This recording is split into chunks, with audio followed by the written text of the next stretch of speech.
శ్రీ గురుభ్యో నమః. హరి ఓం. వసుదేవసుతం దేవం కంసచానూరమర్దనం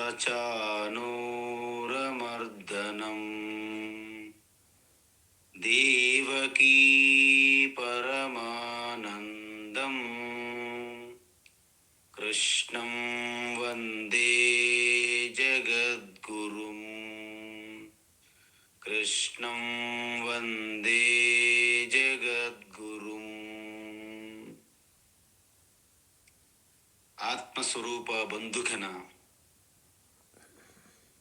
భగవద్గీత జ్ఞానయజ్ఞములో భాగంగా 4వ అధ్యాయం ఆత్మవిద్య బ్రహ్మ విద్య యొక్క గొప్పతనం చెప్పారు భగవాన్ శ్రీకృష్ణ. ద్రవ్య పదార్థములతో శరీరము, వాక్కు, మనస్సు ద్వారా చేసే అన్ని కర్మయజ్ఞములు, భక్తి, ఉపాసన, తీర్థయాత్రలు, ఉపవాసాలు, అనేక యజ్ఞములు, దాన ధర్మములు అన్నీ కూడా కర్మయజ్ఞములని చెప్పబడును అని చెప్పారు. ఈ యజ్ఞములన్నీ మీకు అంతఃకరణ శుద్ధి చేసి ఆత్మజ్ఞానం పొందడానికి యోగ్యులుగా చేస్తున్నాయి అని చెప్పారు. అయితే జ్ఞానయజ్ఞం అనేది మీకు పూర్తిగా జన్మ మరణ చక్రము నుండి, సంసార బంధనము నుండి పూర్తిగా విముక్తి కలిగించి మోక్ష పదములోకి మీరు ప్రవేశిస్తారని చెప్పింది. ఎలాగా? అన్ని నదులు ఎలాగా అయితే సముద్రములో కలుస్తాయో అదేవిధంగా అన్ని జంతువుల యొక్క పాదములు ఏనుగు పాదములో ఎలాగైతే ఇమిడిపోతాయో అదేవిధంగా 1 రూపాయి, 2 రూపాయలు, 5 రూపాయలు, 10 రూపాయలు ఇవన్నీ కూడా 100 రూపాయల్లో ఎలాగైతే కలిసిపోతాయో ఆ విధంగా జ్ఞానయోగ ఫలములో మిగతా కర్మయోగముల యొక్క అన్ని ఫలాలు అంతర్భాగం అవుతాయని చెప్పారు. అయితే ఆ జ్ఞానం ఎలా పొందాలి అని మనకి ప్రశ్న కలుగుతుంది. అప్పుడు ఏమన్నారంటే భగవాన్ తద్విద్ధి, అది తెలుసుకోవాలంటే ప్రణిపాతేనా, అంటే ఒక తత్వం పూర్తిగా తెలుసుకొని ఉపదేశించగల గురువు దగ్గరికి వెళ్ళి ప్రణిపాతేనా అంటే సాష్టంగా నమస్కారం చెయ్యాలి. సాష్టంగా నమస్కారం ఎందుకంటే నేను గొప్ప పెద్ద ఒక అభిమానంలో ఉంటుంది. ఆ అభిమానం పూర్తిగా విడిచిపెడితే తప్ప పరమాత్మ ప్రకటన కాదు. అభిమానం అనే చిన్న పరిచ్ఛిన్నమైన అహంకారం నేను అది పూర్తిగా పోతే తప్ప అనంతమైన పరమాత్మ మీలో ప్రకటన కాదు. అదేవిధంగా పుష్పము నుండి అలాగా ఒక చిన్న కాయలా వస్తుంది. అది పండు అయ్యే కొలది ఆ కింద ఉన్నటువంటి పుష్పమంతా రాలిపోతుంది.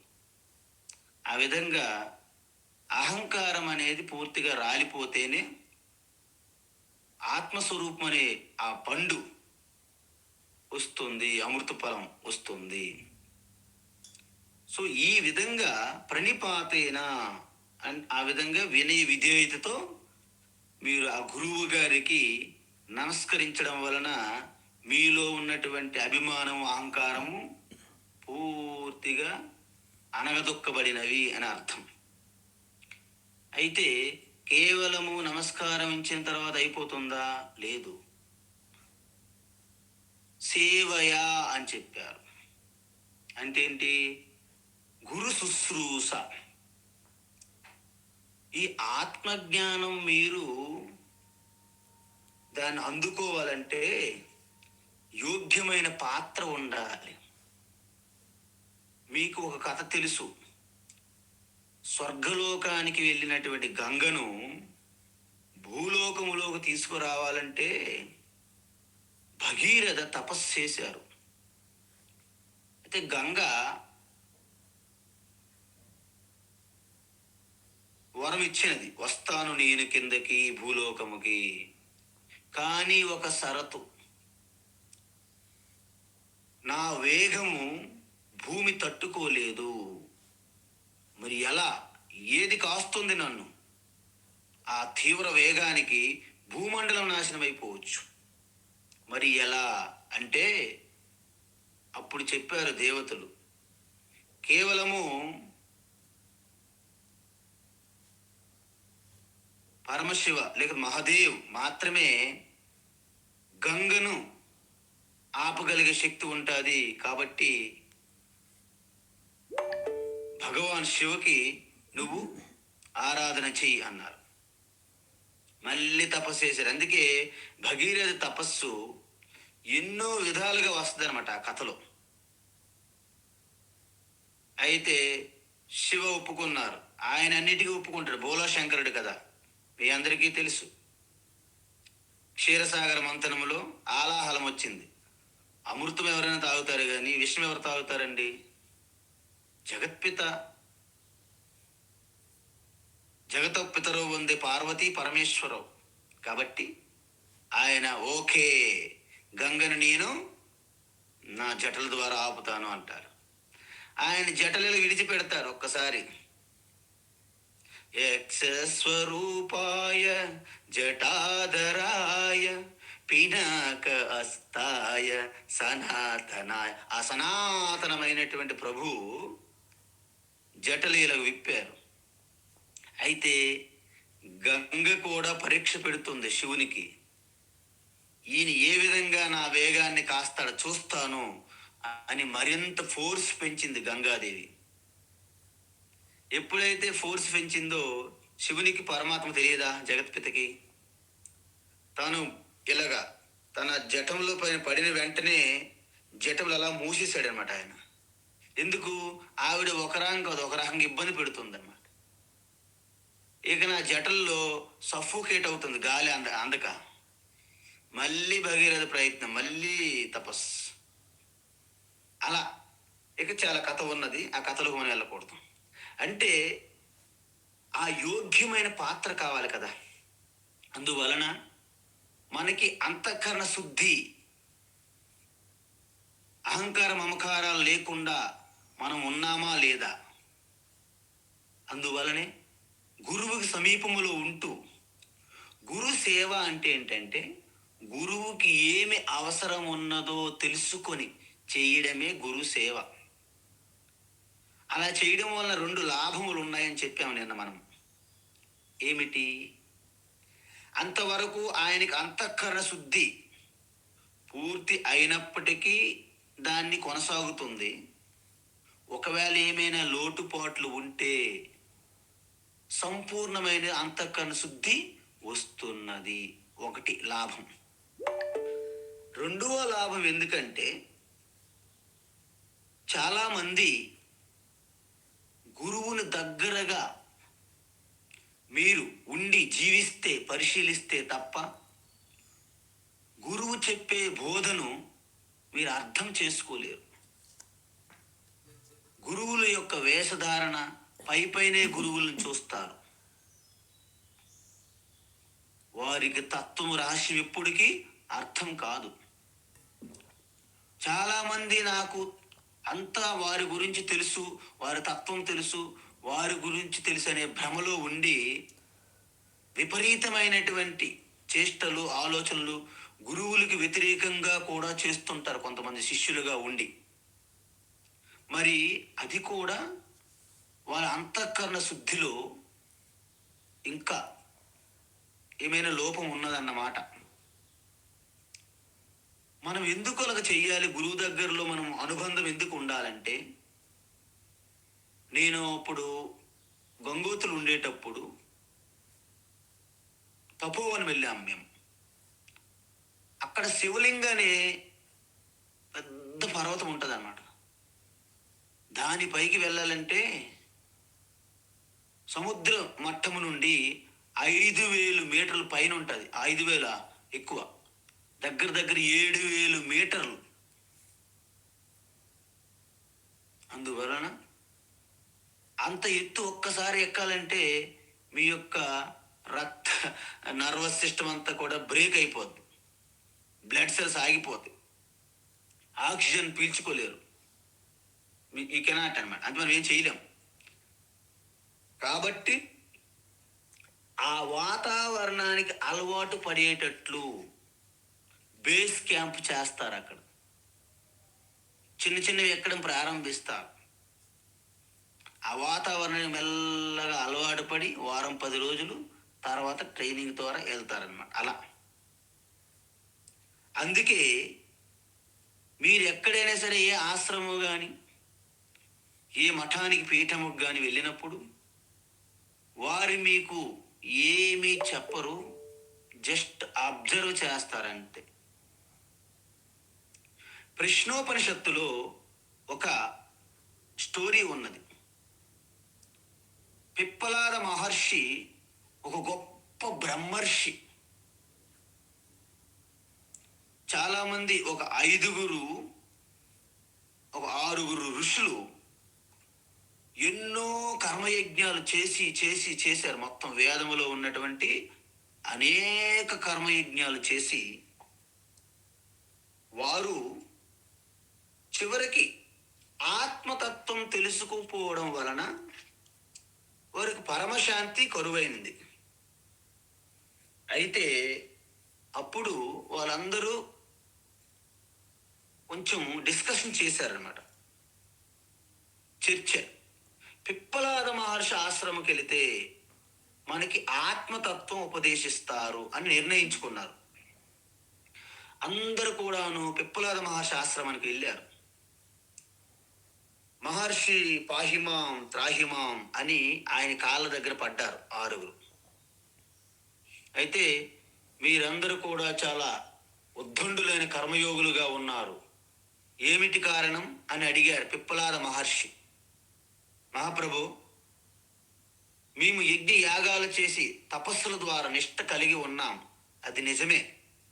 కానీ జ్ఞానయోగమైన ఆత్మతత్వం గురించి మాకు సందేహాలు ఉన్నాయి, చెప్పండి అన్నారు.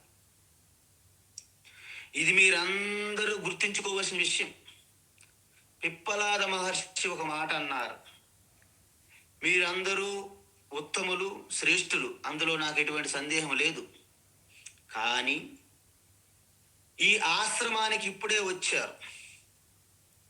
1 సంవత్సరం పాటు నా ఆశ్రమంలో ఉంటూ ఆశ్రమ సేవ, గోసేవ చేస్తూ ఎంతో నిష్ఠతో కూడినటువంటి సత్యం బ్రహ్మచర్య నిష్ఠ కలిగి 1 సంవత్సరం పాటు ఆశ్రమంలో మీరు ఉండాలి అన్నాడు. తర్వాత ప్రభు అన్నారు వాళ్ళు, తరువాత మీరు ఏ ప్రశ్నైనా నన్ను అడగవచ్చును, కానీ ఇంకొక షరతు, మీరు అడిగే ప్రతి ప్రశ్నకు నేను సమాధానం చెప్పాలి అనేటువంటి నాకు షరతు లేదు అని అన్నాడు పిప్పలాద మహర్షి. సంవత్సరం పాటు సత్యం బ్రహ్మహింస నిష్ఠలో బ్రహ్మచర్య నిష్ఠతో ఆశ్రమములో జీవించాలి. అప్పుడే ప్రశ్నలు అడగాలి. వచ్చిన వెంటనే స్వామీజీ నాకు కొన్ని ప్రశ్నలు ఉన్నాయి, ప్రశ్నలు అడగడానికే వచ్చాను అని వస్తుంటారు చాలామంది నా దగ్గర. ఎందుకు ఆ ప్రశ్నలు వచ్చాయి? నేను ఒక బుక్ చదివాను స్వామీజీ, అందులో డౌట్ ఉన్నది. ఒకరు ఇంకొకరు అంటారు, నేను ఇంటర్నెట్లో చదివాను, ఈ డౌట్ వచ్చింది అంటారు ఒకరు. ఇంకొకరు యూట్యూబ్లో చూశాను కొన్ని ప్రవచనాలు, నాకు డౌట్ వచ్చాను. అంటే మీరు ఇంటర్నెట్, పేపరు ఇవన్నీ చూసుకొని మీకు డౌట్లు వచ్చాయి కదా. మీకు డౌట్లు వస్తే ఆ ఇంటర్నెట్కి, యూట్యూబ్లకి అడగాలి మీరు. నన్ను అడగడానికి వీల్లేదు, ఎందుకు నేను మీకు చెప్పలేదు. అందువలన ఏ డౌటు, ఏ ప్రశ్న అడగాలని కూడా మనకు తెలియదు. అందుకే మహాత్ములు ఆరంభంలో మీకు ప్రశ్నలు అడగడానికి అవకాశం ఇవ్వరు. మీరు ఎక్కడున్నారు, మీ స్థాయి ఏంటి, మీ పరిస్థితి ఏంటి, అన్ని అబ్జర్వ్లో పెడతారు. స్వయంగా నేను చూశాను ఋషికేశ్లో. ఒక్కొక్క బ్రహ్మచారి యువకులు 8-10 సంవత్సరముల పాటు సేవ చేసుకొని ఆ వ్యాకరణ సూత్రాలు, సాంఖ్య సూత్రాలు కంఠస్థ పెట్టుకొని మిగతా ఆశ్రమ సేవ చేసుకుంటూ 10-12 సంవత్సరాలు గడుపుతారు. అప్పటికి కూడాను ఏవేవో చెప్తారు. చివరికి వాళ్ళలో ఉన్నటి వేడి తగ్గిపోతుంది. నేను చూసి వాపోయాను. నిజంగా చెప్పాలంటే చాలా బాధ అనిపించింది అందరిని చూసి. అందువలన మీరు నిజంగా ఎంత ధన్యులంటే, ప్రాతకాలంలో సుప్రభాతంగా ఆ బ్రహ్మ విద్య సాక్షాత్తు జగద్గురు శ్రీకృష్ణ పరమాత్మ చెప్పినటువంటి ఆ ఉపదేశాన్ని మనము చింతన చేస్తున్నాం. అందువలన అప్పుడు 1 సంవత్సరం తర్వాత వారు ప్రశ్నలు అడిగారు. వారి ప్రశ్నలన్నింటికి సమాధానం చెప్పారు పిప్పలాద మహర్షి. నేను మీకు ఎందుకు చెప్తున్నానంటే, మనము చాలా లైట్గా తీసుకుంటాం. ఏముందిలే స్వామిలు అని అంటారు. కానీ నిజంగా అందరూ కూడాను ఈ బ్రహ్మతత్వం చెప్పలేరు. ఎందుకంటే మన యూనివర్సిటీలో చూస్తుంటాం, విశ్వవిద్యాలయాలు, కాలేజెస్లో చాలా సబ్జెక్ట్ ఉంటుంది ఒక్కొక్క లెక్చరర్కి, ప్రొఫెసర్కి. కానీ ఆయన క్లాస్ స్టార్ట్ చేస్తే కొంతమంది పడుకుంటారు, కొంతమంది వినరు. ఆయన కూడా ఎవ్వరు ముఖం వైపు చూడడు, ఇలా కింద చూసుకుని అలా చెప్పేస్తుంటావు పేపర్ మీద. దీన్ని బట్టి మీకేమర్థమైంది? ఎంతటి జ్ఞానం ఉన్నప్పటికీ చెప్పడంలో కొన్ని లోటుపాట్లు ఉంటాయి. అందుకే నిన్న మనం ఏం చెప్పాము? జ్ఞానం ఉండడం ఒక ఎత్తు, దాన్ని విద్యార్థులకు, శిష్యులకి అర్థమయ్యే విధంగా చెప్పడం ఇంకొక ఎత్తు. అందుకే జ్ఞానం ఉండడం అనేది, తెలియజేయడం అనేది శ్రోత్రియం అంటారు. అంటే తత్వంలో పూర్తిగా అనుభూతులు ఉంటే బ్రహ్మనిష్ట. దాన్ని సంప్రదాయబద్ధంగా, అంటే వారు గురువుల ద్వారా ఏ విధంగా పొందారో అదే విధంగా అందించడము, దాన్ని శ్రోత్రియము అంటారు. భగవాన్ శ్రీకృష్ణ దానిని తత్వదర్శిన అన్నారు. వాళ్ళు దర్శించారు తత్వాన్ని, మీకు అందిస్తున్నారు. అందుకే నిన్న మీకు చెప్పాను, కాళిదాసు ఏం చెప్పాడు? సృష్టా క్రియా కస్యచిదాత్మ సంస్థా సంక్రాంతిరన్యస్య విశేషయుక్తా యస్యోభయం సాధు సశిక్షకానాం ధురీ ప్రతిష్టాపయితవ్యయేవ. అంటే అర్థం ఏంటంటే, వాళ్ళు ఎంతో సమర్థవంతంగా ఆ జ్ఞానం కలిగి ఉన్నారు, అద్భుతమైనటువంటి పనులు చేయగలరు, ఎలా బోధించాలనేది. కానీ ఆ సంక్రాంతి అంటే పూర్తిగా తత్వదర్శన, ఆ ప్రక్రియలు ఏ విధంగా బోధించాలి, దాంట్లో కూడా విశేషమైనటువంటి, అద్భుతమైనటువంటి కౌశలం కలిగి ఉండాలి. అంటే కేవలము జ్ఞానం పొందడమే కాదు, దాన్ని బోధించడం కూడా ఉండాలి. కొంతమంది బాగా మాటలు చెప్తారు, అద్భుతమైనటువంటి, కానీ అసలైన తత్వం ఏముండదు చివరికి. కొంతమందికి తత్వం ఉంటుంది కానీ చెప్పలేరు. కానీ ఈ రెండు యస్య ఉభయం సాధు అత్యంత శ్రేష్టము. ఎందుకు? వాగ్వైఖరి శబ్దజరీ శాస్త్ర వ్యాఖ్యాన కౌశలం వైదుష్యాం విదుషాం తద్వతు భుక్తయే నతు ముక్తయే వీణాయా రూప సౌందర్యం తంత్రివాదన సౌష్ఠవం ప్రజారంజన మాత్రం తత్ భుక్తయే నతు ముక్తయే. కొంతమంది మిమిక్రీలు, కామెడీలు, జోకులు చేస్తారు. కొంతమంది వీణ, మృదంగాలు అద్భుతంగా ప్లే చేస్తారు. ఇవన్నీ కూడా క్లాప్స్, విజల్స్ కోసమే మాత్రం తప్ప మీకు ఎటువంటి ఆత్మశాంతి, మోక్షమునకు పనికిరావు. వాళ్ళు కూడా స్టేజ్ మీద ఉన్నంత వరకు క్లాప్స్, విజల్స్తో ఓహో ఉవ్విళ్ళూరిపోతారు, ఊగిపోతారు. కిందకు వచ్చిన తర్వాత తనకి బ్రెడ్, తన కాఫీ, తన ఎలవెన్సెస్, తనకు కావాల్సిన ఏవైనా సరే కొంత పైకం కోసం ఎదురు చూస్తారు. అందువలన ఇది చాలా అద్భుతమైనటువంటి తత్వం. కాబట్టి అలాంటి గురువు మీకు సమర్థవంతంగా బోధించగలిగిన గురువు కావాలి. ఆ తత్వంలో జీవించే గురువు కావాలి. అప్పుడు మీకు ఎలాంటి మరి యోగ్యత ఉండాలి? ఎలా ఉండాలంటే మహాత్ములు నాకు చెప్తారు. నేను అక్కడ ఏంటంటే 3 కపాలములు ఒకటి తీసుకొచ్చారట ఒక అతను, ఒక గురువు గారి దగ్గరికి. గురువు గారు అంటే పుర్రెలు అంటారు, పుర్రెలు ఖాళీ మెడలో వేసుకుంటా చూసారు పుర్రెలు.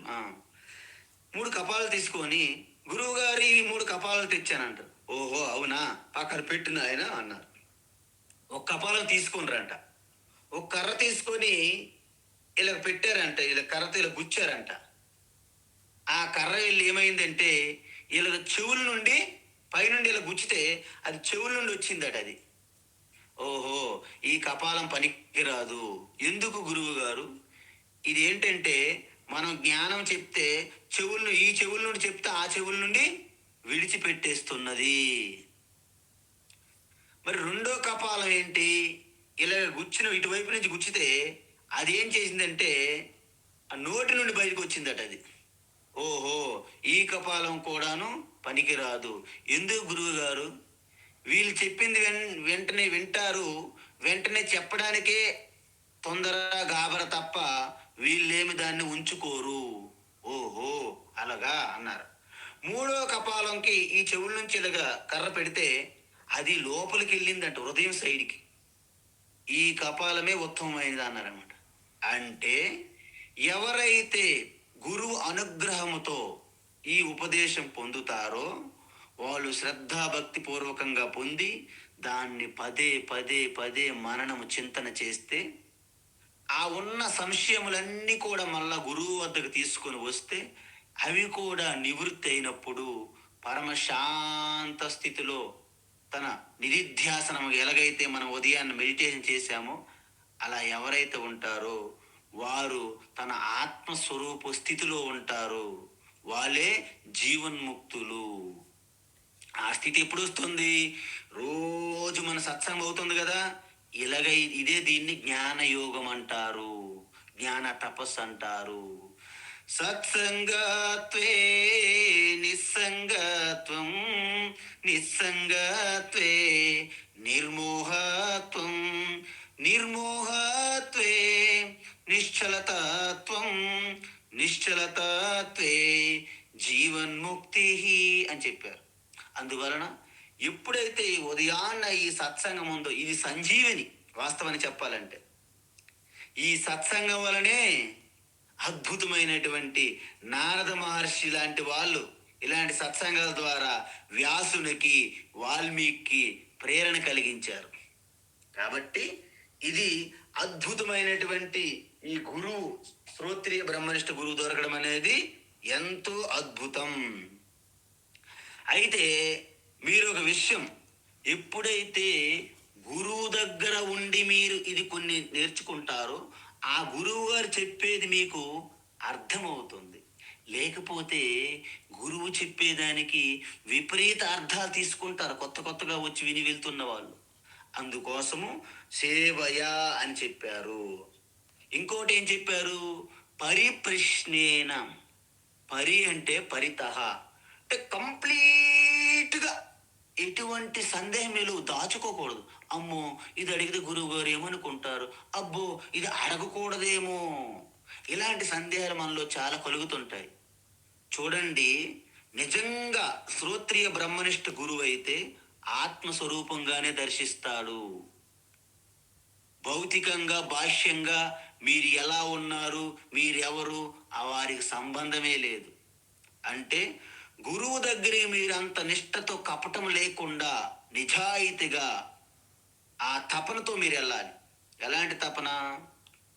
మీ తల మీద ఎవరైతే ఒక అగ్నికుండం మీ తలపైన పెట్టినప్పుడు మీరు ఎంత భరించలేరో, నీటిలో దూకేస్తారో, ఇది రాహుకాలమా ఎవరికి అడగాలని చూడరు, నీటిలో దూకేస్తారు. ఎందుకంటే తలపైన మండిపోతుంది. 3 రోజుల నుండి భోజనం లేక ఎలాగైతే ఆహారానికి తప్పిస్తారో అప్పుడు రుచులు కూడా మనము చూడము. 2 రోజులు 3 రోజులు 4 రోజులు నిద్ర సరిగ్గా లేదు, ఎక్కడ నిల్చునైనా పడుకుడిపోతాం. అక్కడ బెడ్ బాగుందా, పిల్లో బాగుందా, గాలి వస్తుందా, ఇవి చూడము. నీటిలో మునిగిన వ్యక్తి గాలి ఊపిరాడక ఎలాగైతే గాలి కోసం తప్పిస్తారో అంతటి తపన ఉంటేనే ఆత్మతత్వం మీకు, పరమాత్మ సాక్షాత్ పరమాత్మ ఈశ్వరుడు మీ హృదయంలో దర్శనమిస్తారు. అందుకే మనము ఆత్మతత్వం కోసం మనం పిచ్చి పిచ్చి పిచ్చి అయితే గాని ఆత్మతత్వం మీకు ప్రకటన కాదంట. Unless you are become a mad, the truth cannot reveals you. If you become a smart, very smart to know the truth become 1000 times smarter than you అంటారు. అంటే ఏంటి? మీరు చాలా కపటంగా పైకి నటించి కపటాలుగా ఎవరైనా సరే ఆ విధంగా గురు శిష్యులుగా అలగా వ్యవహారం చేసి గురువు దగ్గర ఒక మాట వెనక ఒక మాట గురు నిందగా చేసేటప్పుడు వారికి ఈ తత్వము ఎప్పుడు కూడా ప్రయోజనం సిద్ధించదంట. మరి ఏమవుతుంది? వాళ్ళు చెప్పడానికి ఉపయోగపడుతుంది, అనేక దగ్గర తిరుగుతారు, చెప్తుంటారు, కానీ ఎటువంటి ప్రయోజనము అంటే మోక్ష ప్రయోజనం సిద్ధించదు. ఎందుకు? గురువు గారి యొక్క కృప. ఆవో గురుదేవ దర్శన దీజో తుమ్ హో జగత కే దాతా, तुम हो जगत के दाता, तुम ही हो ब्रह्मा, तुम ही हो विष्णु, तुम हो शंकर रूपा, तुम ही हो ब्रह्मा, तुम ही हो विष्णु, तुम हो शंकर रूपा, सृष्टि स्थिति लय स्वरूप तुम हो, सृष्टि स्थिति लय स्वरूप तुम हो अनादि रूप, अनाथ के नाथ दीन बंधु तुम हो आनंद रूप, अनाथ के नाथ दीन बंधु तुम हो ज्ञान स्वरूप, अज्ञान नाशक शरण संरक्षक, अज्ञान नाशक शरण संरक्षक, आत्मज्ञान प्रदाता, हव गुरुदेव దర్శన దీజు. అంటే గురువు అంటే మనం ఒక రూపంగా చూసే గురువు అది ఆరంభమే. ఆఖరిలో ఆత్మస్వరూపంగా మీరు దర్శించినప్పుడే అది యథార్థమైన ఆత్మ గురువే. అదే కృష్ణం వందే జగద్గురుం. జగత్తంతా అణువణువు అంతర్యామిగా ఆ ఋషికేశుడు అంటే సకల ఇంద్రియములు మనసు వెనుకున్న శక్తికే ఋషికేశ్ అంటారు.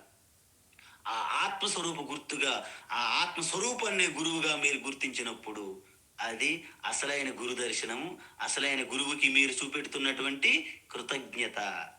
అందుకే మనము గురువు యందు కృతజ్ఞత కలిగి ఉంటేనే ఈ సృష్టిలో మీరు సాధించిన గొప్ప కార్యం అవుతుంది. గురువు యందు మీరు కృతజ్ఞత భావం లేకపోతే దాన్ని ఏమంటారు? కృతజ్ఞ అంటారు. అంటే శాస్త్రం ఏం చెప్పారంటే, బ్రహ్మహత్య అంటే బ్రాహ్మణుడికి హత్య చేసిన, వేదములకు నిందించిన, దొంగతనము చేసిన, ఎన్నో వ్రతాలు మధ్యలోనే భగ్నమైనప్పటికీ, ఎన్ని తప్పులు చేసిన, ఘోర అపరాధాలు చేసినప్పటికీ శాస్త్రం మీకు ప్రాయచిత్త కర్మలు ఇచ్చారు, విధించారు. అంటే కొన్ని ప్రాయచిత్తం చేసుకుంటూ వాటిని మీరు సరిదిద్దుకోవచ్చు. కానీ కృతజ్ఞత లేకుండా కృతజ్ఞగా ఉంటారు ఎవరో, వారికి ఎటువంటి ప్రాయచిత్తం లేదు అని శాస్త్రం చెప్పారు. కాబట్టి ఇది ఇది అసలైనటువంటి మీ ఆత్మగా గురువును మనం దర్శించడమే అసలైన గురువుకు మనము కృతజ్ఞత చూపినట్టు. అదే గురుదక్షిణ. మిగతావన్నీ బయటికి ఉంటాయి గురుదక్షిణలు, కానీ అసలైన గురుదక్షిణ మీరు ఆత్మస్థితిలో ఉన్న రోజునే మీరు పెద్ద గురుదక్షిణ గురువుకి ఇచ్చినట్లు లెక్క. ఈ విధంగా చెప్పి మొత్తం పైన ఈ అద్భుతమైన తత్వాన్ని పైకి తీసుకెళ్లారు. అయితే చాలా మందికి మనకి ఒక అపోహ ఉంటుంది, నేను ఇంతకుముందు చాలా తెలుసుకున్నా కదా, మరి నాకు గురువు గారితో అంత పని ఏముంది, ఆయన ఏదో కొంచెం చెప్తే అయిపోద్ది కదా అనుకుంటారు. అది కాదు, తప్పు అన్నారు స్వామి దయానంద సరస్వతి గారు.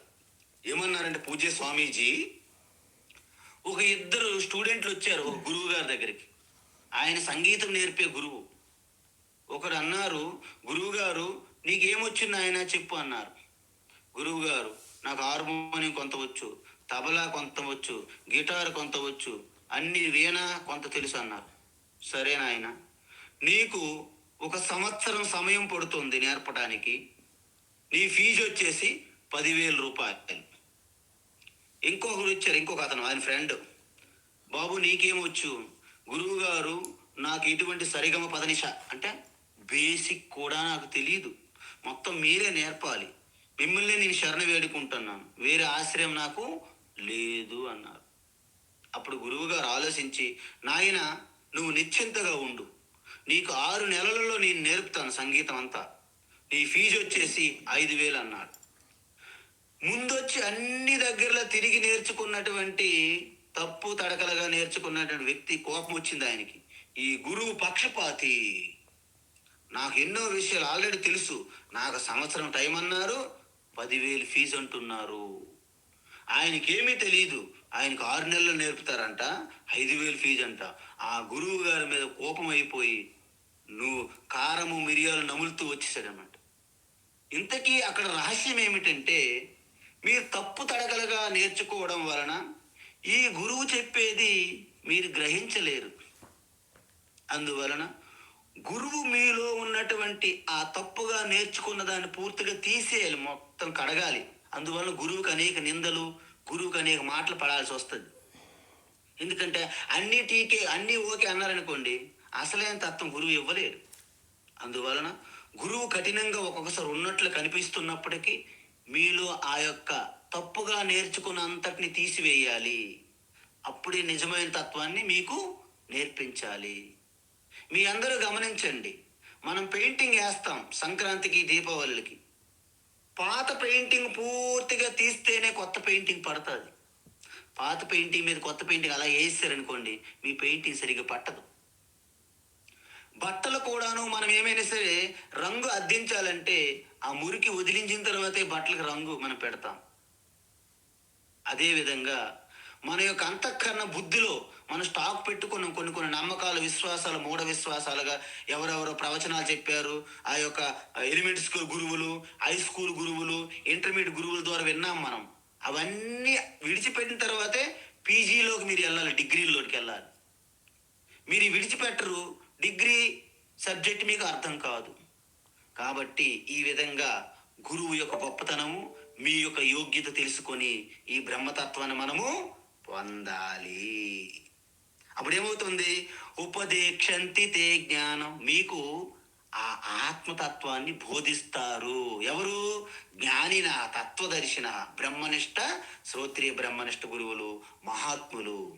అందువలన అందరు గురువుల నుండి మీకు ఆశీర్వాదాలు వస్తున్నప్పటికీ ఈ బ్రహ్మతత్వాన్ని నేర్పే గురువు మీకు ఉత్తమ గురువుగా చివరికి మిగులుతారు. అయితే అయ్యింది. ఎలా చెయ్యాలి, ఎలా నేర్చుకో చెప్పారు. ఇప్పుడు దాని గురించి గొప్పతనం చెప్తున్నారు. ఏంటి? యజ్ఞాత్వా న పునర్మోహం. యజ్ఞాత్వా న పునర్మోహం. యజ్ఞాత్వా న పునర్మోహం. ఏవం యాస్యసి పాండవ. ఏవం యాస్యసి పాండవ. ఏవం యాస్యసి పాండవ. ఏన భూతాన్యశేషేణ. येन भूतान्यशेषेण. येन भूतान्यशेषेण. द्रक्ष्यस्यात्मन्यथो मयि. द्रक्ष्यस्यात्मन्यथो मयि. द्रक्ष्यस्यात्मन्यथो मयि. यज्ञात्वा न पुनर्मोहम्. एवं यास्यसि पाण्डव. यज्ञात्वा न पुनर्मोहम्. एवं यास्यसि पाण्डव. यज्ञात्वा न पुनर्मोहम्. एवं यास्यसि पाण्डव. येन भूतान्यशेषेण. द्रक्ष्यस्यात्मन्यथो मयि. येन भूतान्यशेषेण. द्रक्ष्यस्यात्मन्यथो मयि. येन भूतान्यशेषेण. ద్రక్ష్యస్యాత్మన్యథో మయి. ఉత్తమం, మంచిది. అయితే ఇప్పుడు దాని వలన కలిగే ప్రయోజనం ఏమిటి? ఇంత చెప్పారు కదా, గురువులు అలా ఉండాలి, మనం గురువు గారి దగ్గర అలా మనము సమీపించాలి, ఆ విధంగా వారికి ప్రసన్నులు చేసుకోవాలి, వారికి సేవ చెయ్యాలి, మీలో ఉన్నటువంటి ఎటువంటి ప్రశ్నలు అడగాలి, ఆ జిజ్ఞాస మనకు కలిగి ఉండాలి. అదేవిధంగా వినయ విధేయతతో కూడినటువంటి గురువు మీరు ఒక ఆత్మీయ సంబంధం కలిగి ఉండాలి. ఆత్మ సంబంధం. మీరు కుటుంబ వ్యవహారాలుగా కలిగి ఉన్న సంబంధం గురువు గారితో ఉండకూడదు. ఆత్మీయ సంబంధం అంటే సృష్టిలో మీకు మీరు కూడా చెప్పుకోవడానికి కొంత లజ్జ, అంటే ఒక షేముగా అనిపించిన విషయం కూడా ఒక్క గురువు గారికే చెప్పాలి. అంటే ఏంటి?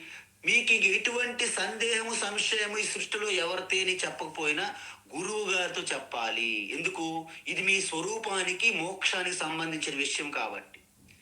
మనకి ఏదైనా రోగం ఉంటే డాక్టర్ దగ్గర మనం దాయకూడదు. అది ఏ సమస్య అవని డాక్టర్ దగ్గర మీరు దాస్తే కొంపలు అంటుకుంటాయి. ఈ జీవితము కూడాను మానవ జన్మ యొక్క అత్యుత్తమ ప్రయోజనముకు సంబంధించిన విషయంలో గురువు గారి దగ్గర మొహమాట పడకూడదు. కాబట్టి ఆ విషయం ఆధ్యాత్మిక మీ యొక్క మోక్షానికి సంబంధించిన విషయం అయి ఉంటే ఖచ్చితంగా గురువు గారితో చెప్పాలి. అందువలన మనం ఇలాంటి వ్యావహారిక లౌకిక విషయాలు గురువు గారి దగ్గర ఎక్కువగా మీరు మాట్లాడకూడదు. అది అర్థం. హే పాండవ అంటే ఓ అర్జున, యత్ అంటే ఏ జ్ఞానం అయితే, ఇప్పుడు దేనినైతే మనము, నేను చెప్తున్నారు కదా, గురువులు చెప్పాను కదా, అది ఏ జ్ఞానం అయితే జ్ఞాత్వా నీవు స్పష్టమైనటువంటి, ఎలాగైతే మన అరచేతిలో ఒక రేగి పండు, ఒక ఆమ్ల, ఒక పండు ఏదైనా పెడితే మీకు ఏమి డౌట్ వస్తుందండి? ఇది ఏంటండి, ఇది ఆమ్ల చేతులు పెట్టుకుని ఒక చూస్తున్నారట, ఏంటిది, ఇదేమైనా నేరేడు పండ లేకపోతే నిమ్మకాయ అంటున్నాడంట. అది అర్థం ఏంటి? ఆయన పండుని సరిగా చూడలేదని అర్థం. మీ అరచేతిలో ఉన్న పండు మీకు ఎలాగైతే స్పష్టంగా ఉంటుందో అంత స్పష్టంగా మీకు తెలుసుకోవాలి. ఎలా? నేను ఒకసారి వెళ్ళి ఒక కెరటం కన్నాను. ఏ కెరటమా? నువ్వు సముద్రానివే అన్నాను. కెరటాలన్నీ వచ్చి నా మీద పడ్డాయి, తగు పెట్టే. ఎంత అహంకారము! సముద్రం మాకు ప్రభువు, మా సృష్టికర్త, మా ఈశ్వరుడు, నేను సముద్రంతో సమానం అంటావా అంటారు. నా ఉద్దేశం అది కాదు. నీ స్వరూప తత్వము సారము నీరే. అవునా కాదా అంటే అన్ని కూడా ఒప్పుకున్నాయి. అవును, మేమందరం నీరే ఉన్నాం, నీరే కలిగి ఉన్నాం అన్న. మరి సముద్రము యొక్క తత్వము సారము కూడా నీరే. ఓహో, అవునా? నీరు ఆధారంగా నువ్వు సముద్రం ఒకటని చెప్పాను అని నేను అన్నా. అప్పుడు శాంతించాయి. అదేవిధంగా మీరు ఎక్కడైనా శివోహం అన్నారనుకోండి, పొరపాటున మార్కెట్లో ఉన్న ప్లేసులో అందరూ నట్స్, వాళ్ళందరిని ఏమంటారు? మా గురువు గారు, all people in society, most of the people like a nuts అంటారు మా గురువు గారు. Nuts and bolts, they are like rats, they are hiding and completely hiding, hide and seek game లాగా. They are in the holes, they are rotten rats in the holes, there are nothing useful, there is good for nothing for the society అంటారు. అంటే ఏంటి? వీళ్ళంతా కూడా మన్మాని com కర్తా high అంటే బుద్ధి వాడరు, just follow అయిపోవడం, అనుకరణ, అంధ అనుకరణ. అదేవిధంగా ఎప్పుడైతే మన బుద్ధి పెట్టి ఆలోచించాలి సుమా, ఈ బుద్ధి పెట్టి ఆలోచించినప్పుడు ఏమవుతుంది? శివోహం నేను అన్నాను అంటే దాని అర్థం ఏంటి? నేను ఈ వ్యక్తిగా, నేను శివ కాదు. ఖచ్చితంగా తెలుస్తుంది, ప్రతి ఒక్కరికి తెలుస్తుంది. నాకేమైనా అంత మూర్ఖుడినా, పిచ్చివాడినా? దాని అర్థం ఏంటి? ఏదో ఇంకొకటి ఉంటుంది అని అనుకోవాలి. మీరు తెలుసుకోవాలి. ఏంటది? నేను నా యొక్క మొత్తం సారము తత్వము చైతన్యమే. చైతన్యం లేకపోతే అసలు ఈ వ్యక్తి లేడు, మొత్తం అవుట్. పంచభూతాత్మంలో కలిసిపోతుంది శరీరం మొత్తం. కాబట్టి నా అసలైన సారము తత్వం, ఎసెన్స్ చైతన్యమే. మరి ప్రభు ఈశ్వర శివ మొత్తం సృష్టికర్త అయినటువంటి మహా ఈశ్వర మహాదేవు కూడా లాస్ట్ తత్వము సారం ఏమిటి? ఆయన కూడా చైతన్యమే. ఓహో, చైతన్యము దృష్టిలో నేను శివ. ఓకే, మంచిదే. మరి నేను ఒక చిన్న గృహస్థుడిని, ఆయనేమో జగత్ పిత. నువ్వు జగత్ పితతో నువ్వు కంపేర్ చేయకూడదు ఎప్పుడు. నువ్వు చైతన్య రూపము, ఆ చిదానంద రూపముతోనే శివ అవుతావు, మామూలుగా శివ కావు. మనకు ఓటు హక్కు రూపములోనే ప్రధానమంత్రి నరేంద్ర మోడీతో సమానం అవుతాము, ప్రధానమంత్రి పదవితో మనం సమానం కాలేం మళ్ళీ. ఆ విధంగా ఈ తత్వాన్ని తెలుసుకున్నప్పుడు ఎంత స్పష్టత వచ్చింది చూడండి. అందువలన యజ్ఞాత్వా, ఈ విధంగా నువ్వు తెలుసుకున్న తర్వాత, పునః మళ్ళా అంటే మరలా, ఏవం మోహం, ఇటువంటి కన్ఫ్యూజన్ ఎందుకు? అర్జునుడు ఆల్రెడీ మోహంలో ఉన్నాడు. చూసారా, చెయ్యిలు ఉనిగిపోతున్నాయి, గాంధీవి జారిపోయింది, వీళ్ళందరూ నా నుండి శాశ్వతంగా దూరం వెళ్ళిపోతారు, వీళ్ళకి నేను చంపేస్తాను, లేకపోతే వాళ్ళు నన్ను చంపేస్తారు అని మోహం ఉన్నా. చూసారా అర్జునుడికి?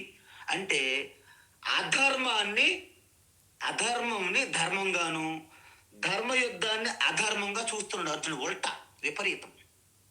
లేకపోతే అత్యంత అవినీతి, అత్యంత దుర్మార్గుడు, అన్యాయము చేసినటువంటి కౌరవులు, వాళ్ళకి ఆతతాయిల్లో అన్నాడు అర్జునుడు.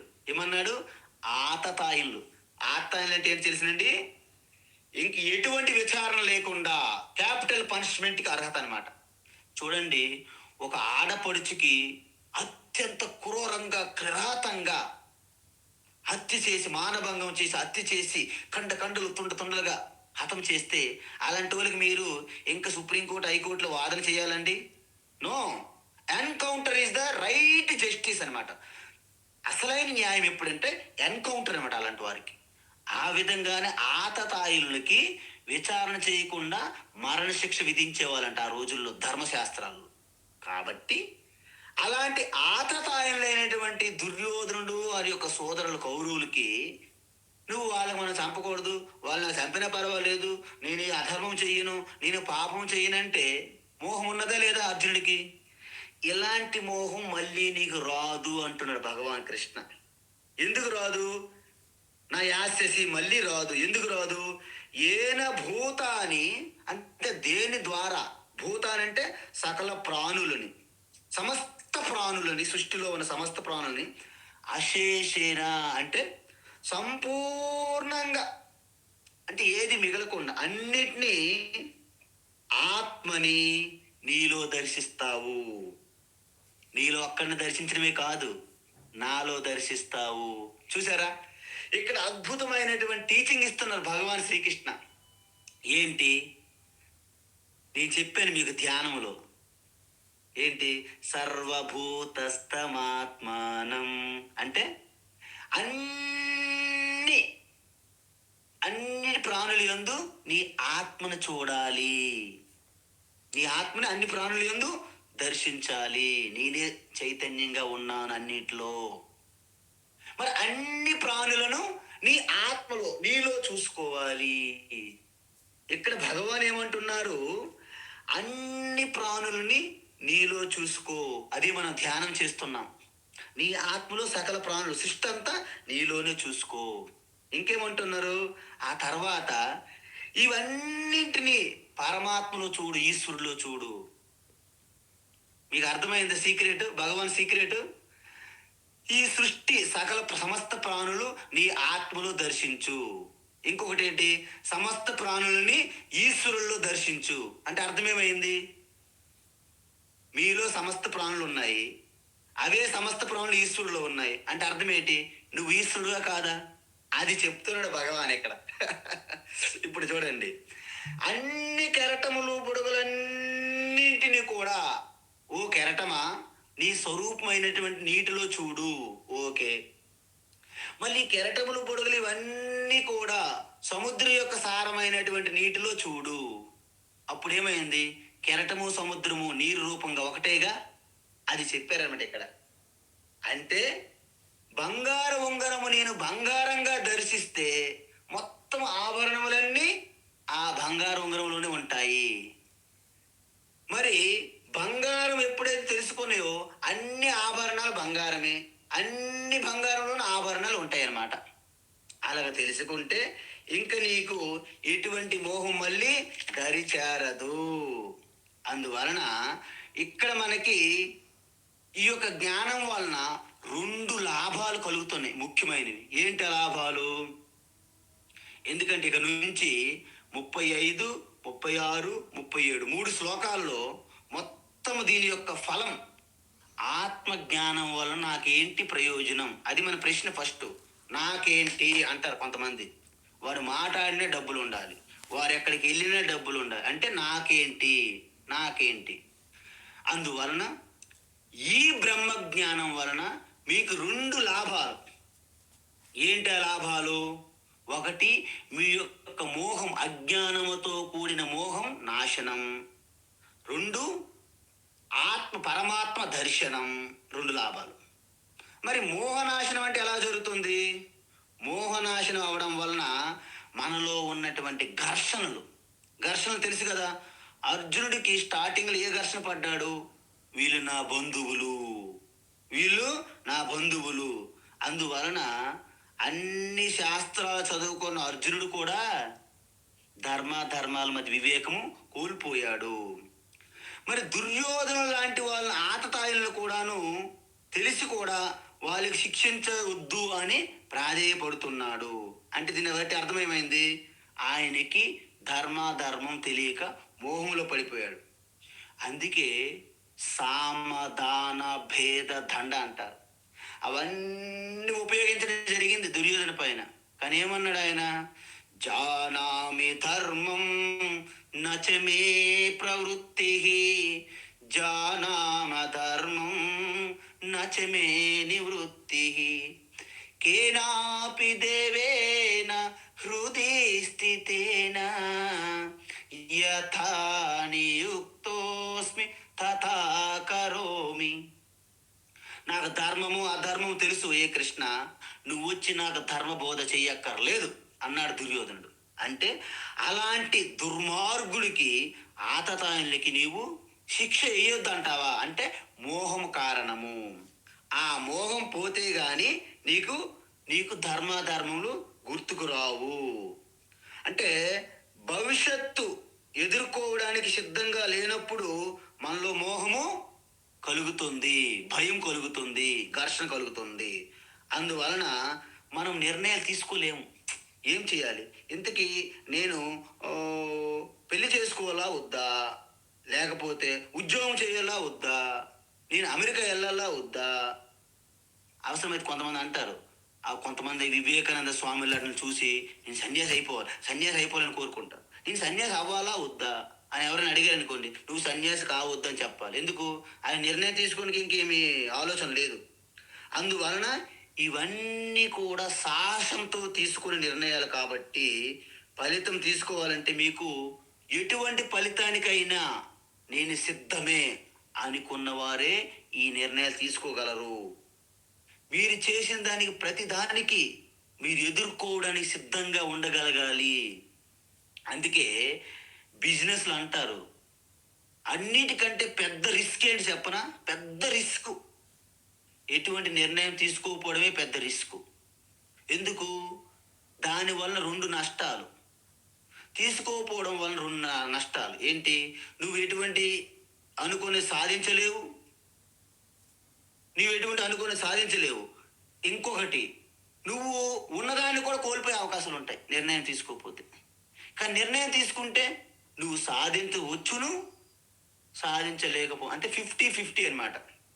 అందువలన ఈ నిర్ణయం తీసుకోవాలనేటప్పుడు మీలో ఒక నిశ్చయాత్మైనటువంటి ఆ తత్వం తెలుసుకునేటప్పుడు మీకు ఒక అవగాహన కలుగుతుంది. ఏంటి?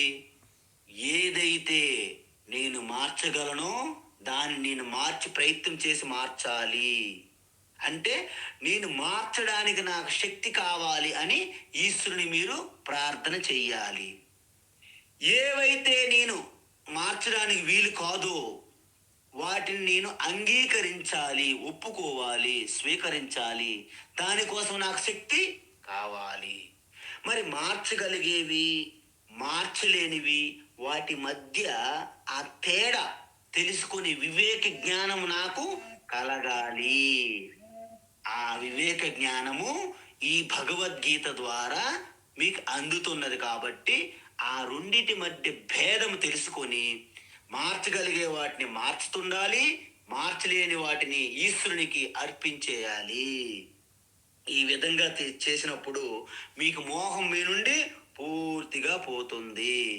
ఆ తర్వాత ఆ ఈశ్వరుని యొక్క దర్శనం ఏంటి? ఇప్పుడు చెప్పాను కదా, కెరటంకి సముద్రం యొక్క సారం నీరు దర్శనం కలిగేటట్టుగా మీలోనే ఆ యొక్క చైతన్యంగా ఉన్నారు. కాబట్టి సకల ప్రాణుల్లో చైతన్యమైన శివ ఉన్నారు. కాబట్టి అందుకే శివుని ఆజ్ఞ లేనిది చేమైనా కుట్టదు అని చెప్పడానికి ఇదే రహస్యము. అది భగవద్గీతలో ఇక్కడ చెప్పబడింది. శివుని ఆజ్ఞ లేని చేమైనా కుట్టదంటే ఇక్కడ ఏంటది అంటే, ఏన భూతాన్ని అశేషేన ఆత్మని పశ్యసి ద్రక్ష్యసి, మరియు మయి పశ్యసి అంటే ద్రక్ష్యసి. అంటే మీలో సకల ప్రాణుల యొక్క ఆత్మను చూడడము, పరమాత్మలో కూడా సకల ప్రాణుల ఆత్మను చూడడమే ఆత్మ దర్శనము. అదే మోక్షము. హరి ఓం తత్సత్. సర్వం శ్రీకృష్ణార్పణమస్తు. हरि ओम स्वामी जी. హరి ఓం. हरि ओम स्वामी जी. హరి ఓం. శ్రీ గురుభ్యో నమః. हरि మహాదేవ్ ओम स्वामी. नमस्कार. మహాదేవ్ మహాదేవ్ మహాదేవ్. జయ రామకృష్ణ స్వామీజీ. జై రామ్. नमस्कार. नमस्कार. नमस्कार. ఆమమ్మ ఆమమ్మ. हरि ओम स्वामी जी. हरि ओम स्वामी जी. హరి ఓం.